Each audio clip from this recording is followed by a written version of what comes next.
Climatic change and their effects on plants, यानी कि पाश्चात्य युगों में जलवायु में जो परिवर्तन हुआ और वनस्पति पर उसका क्या प्रभाव रहा। इस बारे में पिछले हमने लेक्चर में 5 जो है एरास की स्टडी की।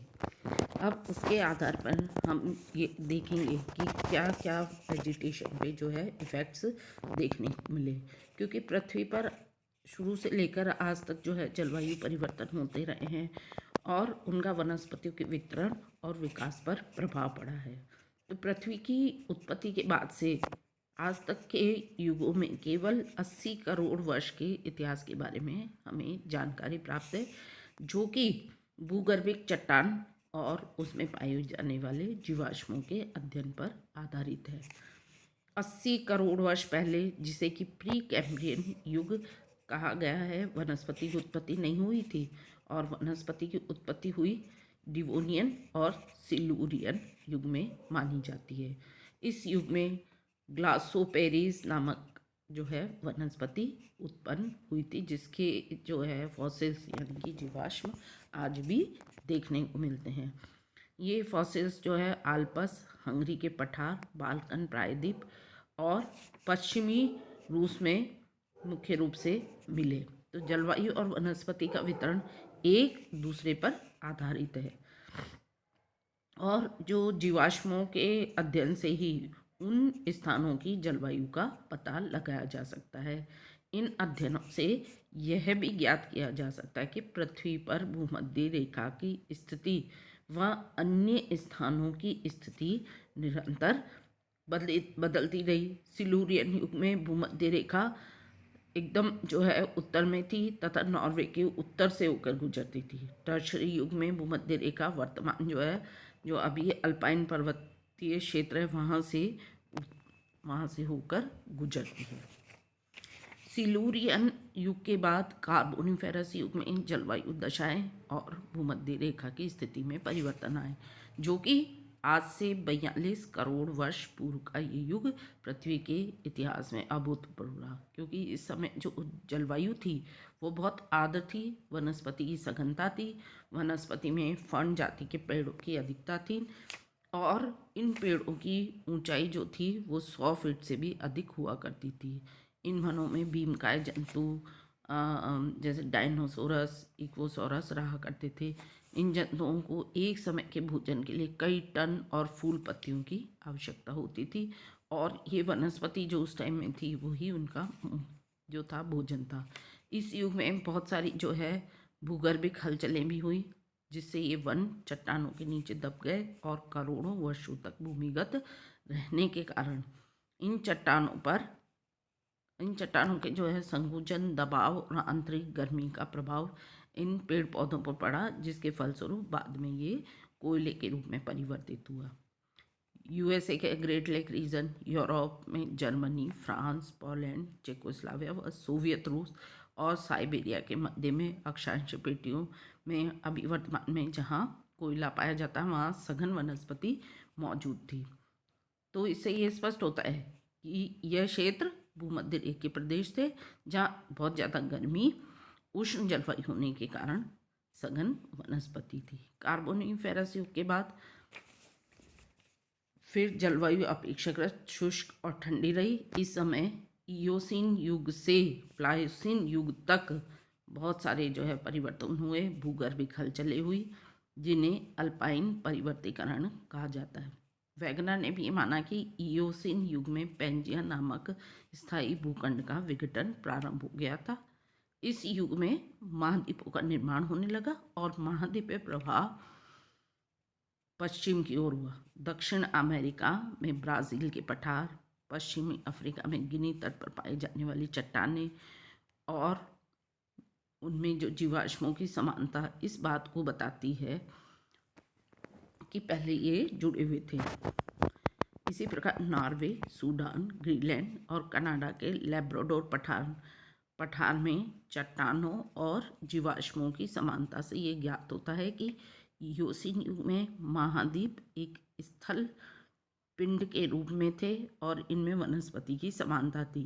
बाद में पर्वत निर्माणकारी क्रियाओं के द्वारा ये पृथक हुए। ग्रीनलैंड में इस युग के जो जीवाश्म मिलते हैं उनमें बांस, नारियल, खजूर आदि का उष्ण कटिबंधीय पेड़ पौधों की अधिकता थी।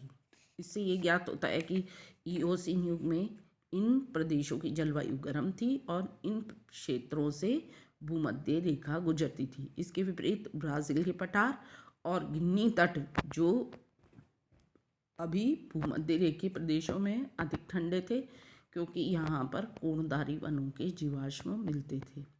मायोसीन युग में मुख्य अल्पाइन पर्वतीकरण की क्रिया हुई। आज से 13 करोड़ वर्ष पूर्व का ये समय था। इस समय आल्पस, राकीस, एंडीज, हिमालय जैसे पर्वत निर्मित हुए। इन पर्वतीय चट्टानों में जीवाश्मों का अभाव है। उससे ये स्पष्ट होता है कि इस युग में वनस्पति का वितरण अधिक नहीं हुआ था।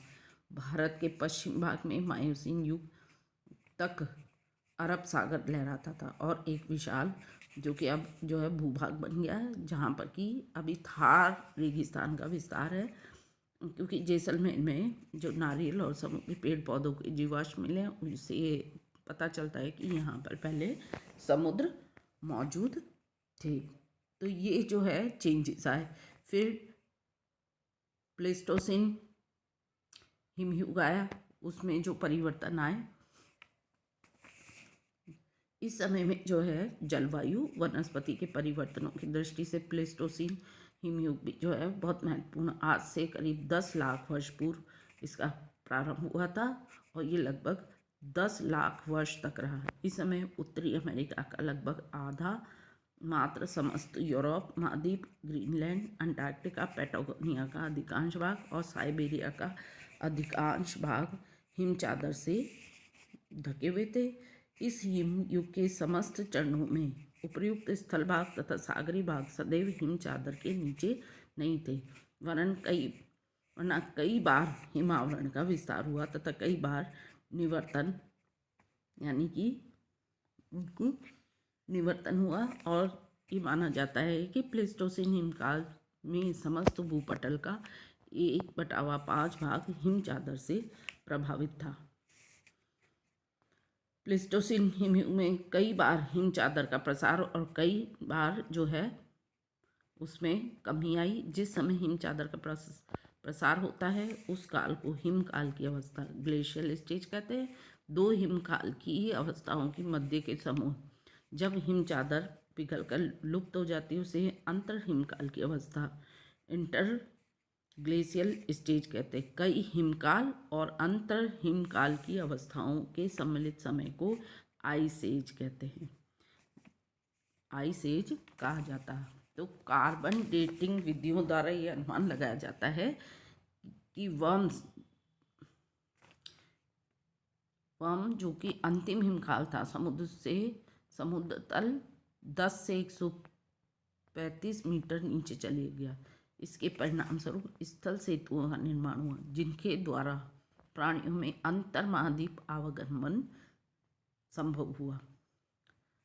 वर्म हिमकाल के पहले इमियन अंतर हिमकाल था, जिसमें समुद्र तल में 7 से 18 मीटर की वृद्धि हुई। रिस हिमकाल जो कि 3,60,000 वर्ष पहले प्रारंभ हुआ तथा 1,25,000 वर्ष पहले समाप्त हुआ। इस समय में समुद्र तल 200 मीटर और अधिक की भी कमी आई। रिस हिमकाल से पहले महान अंतर हिमकाल था, जो सबसे लंबे समय यानी कि 3,10,000 वर्षों तक रहा। इस समय में समुद्र तल में 32 से 45 मीटर की वृद्धि हुई। मिंडेल तीसरा हिमकाल था, जो कि 7,80,000 वर्ष पूर्व प्रारंभ हुआ और 1,10,000 वर्षों तक रहा। इस हिमकाल में भी समुद्र की कमी आई। गर्म अंतर हिमकाल क्रोमेरियन जो कि 1,20,000 वर्षों तक रहा। इसमें समुद्र तल में 60 मीटर की वृद्धि हुई। गूंज जो दूसरा हिमकाल था, उस समय 1,50,000 वर्ष पूर्व माना गया है और 2.5 लाख वर्षों तक रहा। इस हिमयुग में समुद्र तल के बारे में ज़्यादा जानकारी नहीं है। तो इस समय में जीव जंतुओं और वनस्पतियों पर जो प्रभाव पड़ा, क्योंकि इसमें काफ़ी जो है हिमकाल में काफ़ी समुद्र का जो है जो समुद्र बढ़े घटे, तो काफ़ी जो है चेंजेस आए, तो जीव जंतुओं पर भी जो है प्रभाव रहा। तो कुछ जीव जंतु तो जो है विलुप्त हो गए, जैसे डायनासोर, और तेज चलने वाले जीव जंतुओं में विषम जलवायु के प्रकोप से बचने के लिए तीव्रता से प्रवास होने से विचरण हुआ। इस दौरान जो है स्पेसिएशन होने से नई जातियों की उत्पत्ति हुई। इसी समय में उत्तरी अमेरिका के हिमानीकरण के फलस्वरूप कई जंतु जैसे बिल्ली, भालू, अमेरिकी मांसाहारी रीछ, घोड़े तथा अमेरिकी सुअर का उत्तरी अमेरिका से दक्षिण अमेरिका में प्रवास हुआ, जिसके फलस्वरूप वहाँ के कई जंतु विलुप्त हो गए। प्लास्टोसिन हिमानीकरण का प्रभाव उत्तरी पूर्वी साइबेरिया तथा उत्तर पश्चिमी अलास्का पर नहीं हुआ था, और एशिया से बेरिंग जलद मरु, जो कि उस समय वन व घासों से ढका मैदान था, से होकर उत्तरी अमेरिका में भालू, श्वेत पूंछ वाले हिरण, बारहसिंगा, जंगली भैंसा, पर्वतीय भेड़ तथा बकरी, ध्रुव प्रदेशी बैल, सेंगा, विशालकाय पुरा हाथी वर्तमान में लुप्त हो गए, और आगे चलकर होलोसिन में मनुष्य का विचरण हुआ। उत्तरी अमेरिका से ऊद बिलाव तथा ऊंट का यूरेशिया में प्रवास का विचरण हुआ। उत्तरी अमेरिका तथा दक्षिण अमेरिका के मध्य में अमेरिकी स्थल सेतु के रूप में था, जिससे होकर उन महाद्वीपों के कुछ जंतुओं का एक दूसरे में विचरण हुआ, जैसे दक्षिण अमेरिका से उत्तरी अमेरिका में तथा उत्तरी अमेरिका से मांसाहारी रीछ, बिल्ली, भालू, घोड़ा, लामास आदि का दक्षिणी अमेरिका में विचरण हुआ। और ये माना जाता है कि अधिकतम हिमाच्छादन के समय सागर तल से 300 से 350 फीट की गिरावट हुई। इस समय संपूर्ण उत्तरी क्षेत्र के स्थलीय भागों पर हिम चादरों का विस्तार हो रहा था, जिनमें दलदली स्थान उत्पन्न हुए। हिमयुग समाप्त होने पर दलदली वनस्पति की उत्पत्ति हुई, जिसमें राइजोफोरा जैसी जातियों के वृक्ष पृथ्वी पर फैल गए। मिडेल हिमयुग से पूर्व लगभग 5000 वर्षों के लिए एक ऐसा समय आया जब पृथ्वी की जलवायु शुष्क हो गई थी, जिससे वनस्पतिहीनता के कारण मरुस्थलों का निर्माण हुआ। हिम चादरों के फैलाव वाले स्थानों पर पाई जाने वाली वनस्पति में भी जो है विरलता आ गई थी। अधिक शीत के कारण नई वनस्पतियों का भी विकास हुआ। तो उत्तरी अमेरिका में हिम उद्गम के 3 केंद्र थे, लेब्राडोर, कीवाटिन और पश्चिमी कार्डिलेरा। यूरोप में इनका विस्तार स्कैंडिनेविया के जेलेन पर्वत से लेकर पोलैंड व मध्य जर्मनी तक था, और ऐसा माना जाता है कि आधुनिक युग 2 हिम युगों के अंतराल से गुजर रहा था। पिछला हिम युग जो कि 10,000 वर्ष पूर्व ही समाप्त हुआ है। वर्तमान में जलवायु गर्म होती जा रही है, संभवतः धीरे धीरे अगला हिम आ सकता है। पिछले 10 वर्षों के भूगर्भिक इतिहास के अध्ययन से पता चलता है कि अंतिम हिमयुग के अंतिम चरण में भी जलवायु में महत्वपूर्ण परिवर्तन हुए थे। राजस्थान का मरुस्थलीय प्रदेश इसी समय पूर्ण मरुस्थल बना, और पिछले जो है 10,000 वर्षों में भारत में भी 3 बार उष्ण व 3 बार आर्द्र जलवायु उत्पन्न हुई है। आर्द्र जलवायु के समय अधिक वर्षा के कारण सघन वनों की उत्पत्ति हुई, रेत के टीलों का जमाव हुआ और वे स्थायी बन गए।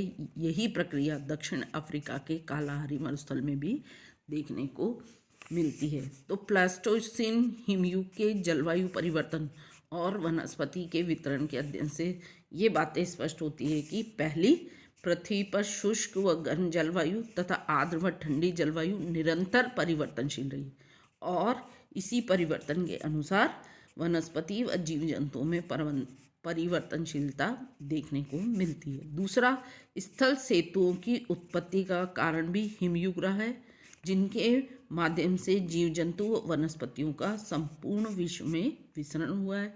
तीसरा, वर्तमान युग के पेड़ पौधे व जीव जंतुओं का संसार के स्थायी भागों में वितरित होना व प्रत्येक प्रदेश की जलवायु के साथ अनुकूलन करना। चौथा, इस अनुकूलन की क्रिया के साथ नई जातियों का विकास हुआ है। और पांचवा, पृथ्वी के कक्ष और अक्षांश देशांतरीय विस्तार में स्थायित्व होना और उसी के अनुसार वनस्पति व जीव जंतुओं का वर्तमान वितरण विकसित होना। Thank you.